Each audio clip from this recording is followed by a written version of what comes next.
Listo, buenas noches para todos, compañeros. A continuación, vamos a hacer una presentación con el objetivo de realizar un diagnóstico fitopatológico de Coniferia poria weiri. Los integrantes son Giancarlo Zapata, John Hammer Troches, Jonathan Javier Meneses y Neider Yesid. Como introducción, el estudio de caso.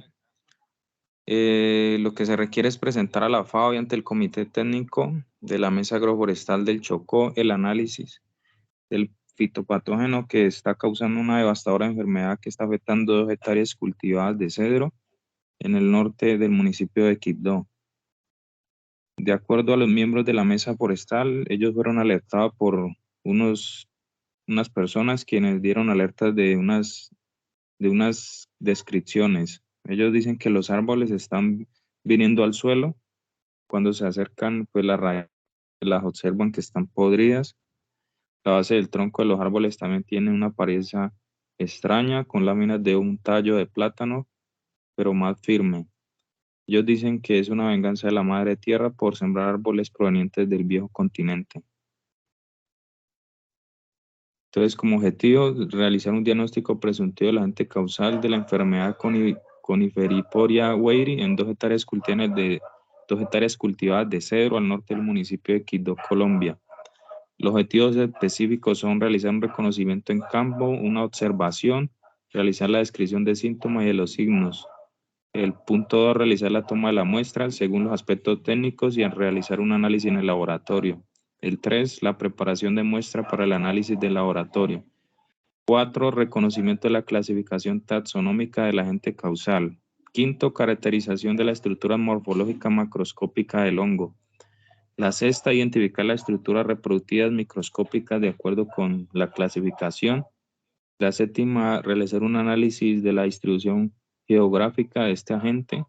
Y la última, la octava, definir qué es una enfermedad cuarentenaria y si ésta se puede considerar como una enfermedad cuarentenaria.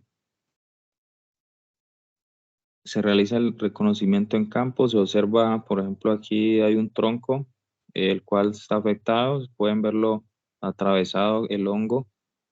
De manera general, aquí se observa más cerca y se puede ver como una costrada blanca va invadiendo y se va yendo por toda la parte de la corteza.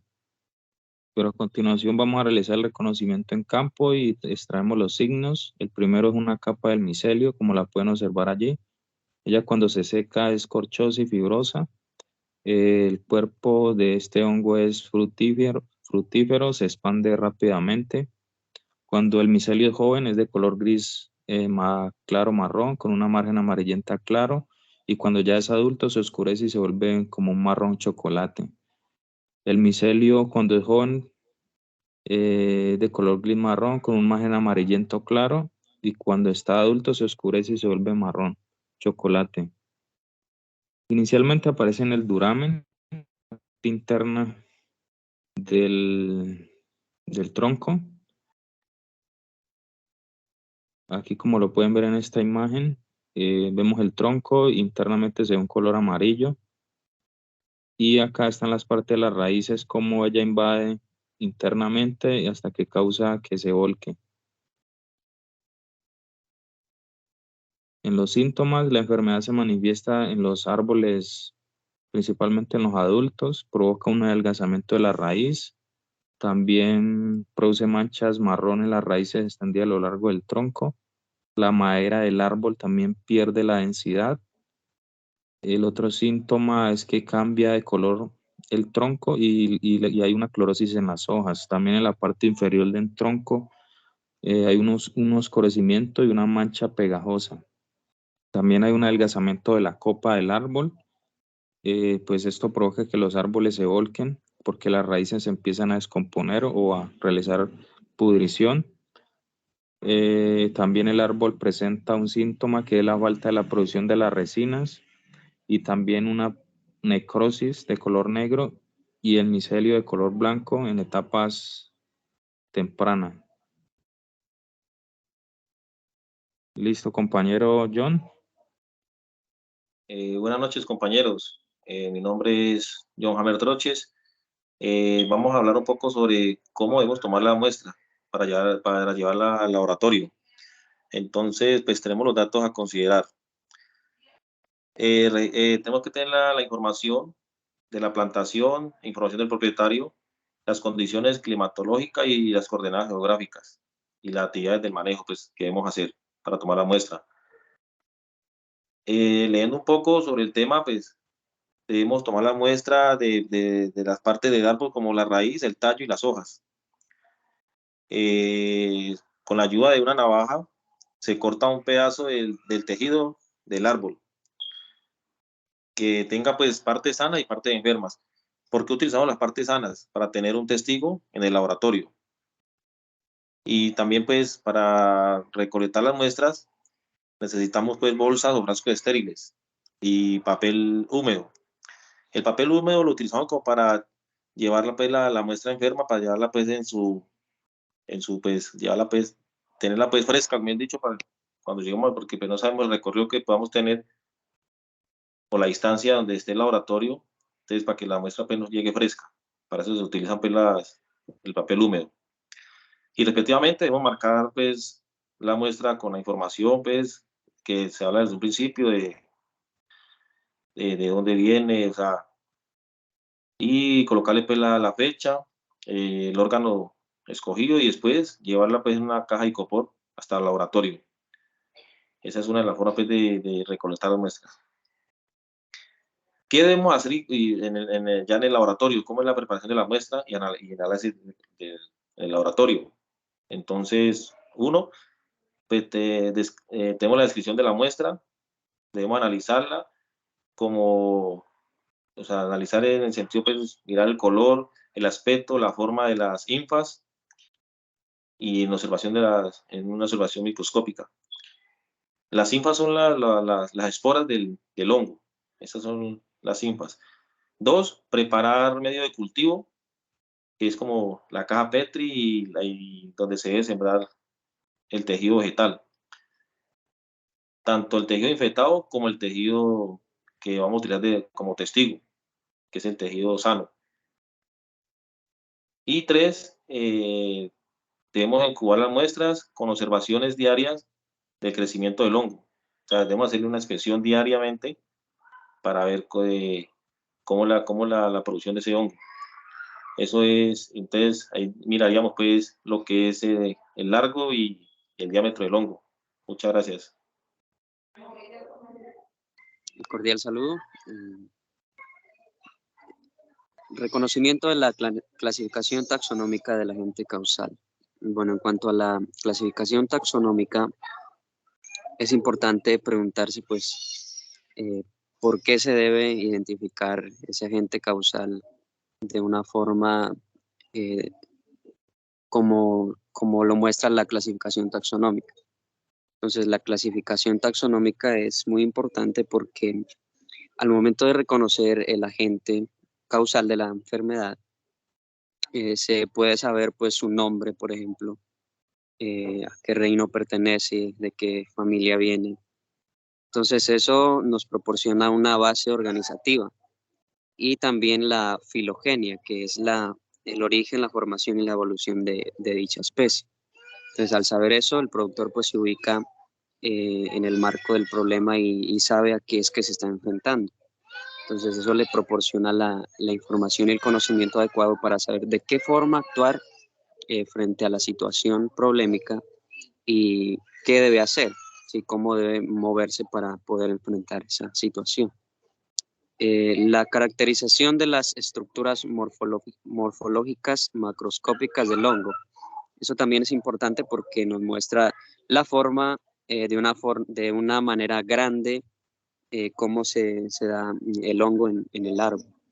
Entonces, los hongos, pues, como se observan las imágenes, tienen una forma en masa grande que se pega en el árbol y ahí es como actúan para destruir por dentro el árbol. Entonces tiene unas medidas, por ejemplo, de largos, las hifas miden de 5 a 10 micras de diámetro y hasta 3 milímetros de largo, con una pared engrosada.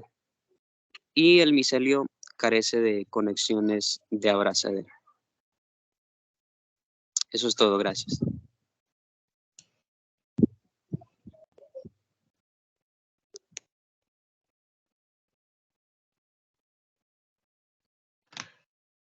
Cordial saludo, mi nombre es Jonathan Meneses, identificando estructuras reproductivas microscópicas de acuerdo con su clasificación. Principalmente, Coniferiporia pertenece a la categoría de los basidiomicetos, que estos principalmente su reproducción es sexual. En este caso, las células encargadas de la producción de las esporas se llaman basidios. Y las basidiosporas se forman en la punta de estos mismos, por eso es el nombre. Las basidiosporas germinan formando micelios haploides, también llamado micelio primario, o también llamado micelio monocariótico, que es un micelio que posee segmentos de un solo núcleo haploide. Este evento se origina la plasmogamia. En este evento se produce un micelio dicariótico, que se lo puede llamar micelio secundario. A partir de esto, el micelio se reproduce y forma el cuerpo fructífero o basidioma, y en cuyo himenio se formaron los basidios. Teniendo en cuenta el análisis de distribución geográfica del agente etiológico, podemos observar que este agente se ubica en el norte de América, principalmente en Estados Unidos y Canadá. También por otra parte se ubica hacia Asia y Europa, por lo que podemos mencionar que la enfermedad que produce dicho agente sería nuevo en nuestro país, ya que aún no se evidencia reportes de su presencia. Muchas gracias. Bueno, ya para terminar, entonces realizamos lo que es la definición de lo que es la enfermedad cuarentenaria, qué significa una enfermedad cuarentenaria y si esta enfermedad la podemos considerar como cuarentenaria. De acuerdo pues a esta definición, una plaga cuarentenaria es aquella que tiene una importancia económica y en el medio ambiente y que representa un potencial y genera un peligro para todo el ecosistema. Por ejemplo, el Coniferia weyeri, como los compañeros lo han dicho, procede del norte, lo vimos en la ubicación geográfica norte. Digamos que en Colombia pues se dio esta presencia, lo que fue en Quibdó, y pues se recomienda que cuando nosotros traigamos materiales provenientes de otros sitios, pues se tengan las respectivas medidas de controles y para eso tenemos las entidades como son el ICA. Y eso sería todo, compañeros. Muchas gracias. Bueno, compañeros, de mi parte, muchas gracias por todo. Pues,